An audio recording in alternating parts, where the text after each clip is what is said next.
ہم اپنی خامیوں کو جانتے ہیں، پہچانتے ہیں، اسے درست کرنے کی کوشش بھی کرتے ہیں، لیکن میرے بھائیوں کبھی اپنی خوبیوں کو بھی تو پہچانو، کبھی اپنی صلاحیتوں کو جانو، اپنی فضیلت کا اندازہ کرو، اپنے جوہر کا اندازہ کرو کہ تم کیا ہو، زمین پہ تمہاری حیثیت کیا ہے، تم کس لیے زمین پہ بھیجے گئے ہو، کیا کام تمہارا ہے، تمہارا مقصد حیات کیا ہے۔ اور یہی راز حیات ہے کہ ہم یہ جانیں کہ ہمارا مقصد حیات کیا ہے۔ ہمیں اپنے آپ کو پہچاننے، اپنے آپ کو جاننے اور اپنے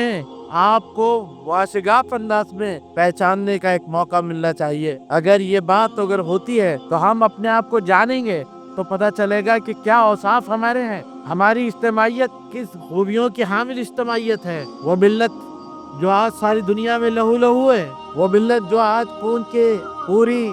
چادر میں لتھڑی ہوئی ہے، اور وہ ملت جو آج اپنے ایمان کے گوشوں کو بچا نہیں پا رہی ہے، وہ ملت اور وہ امت، اس کی خوبیاں کیا ہے، اس کی اچھائیاں کیا ہے، اس کی اسٹرینتھ کیا ہے، جو اوصاف کیا ہے، اس کو بھی پہچاننے کی کوشش کرو۔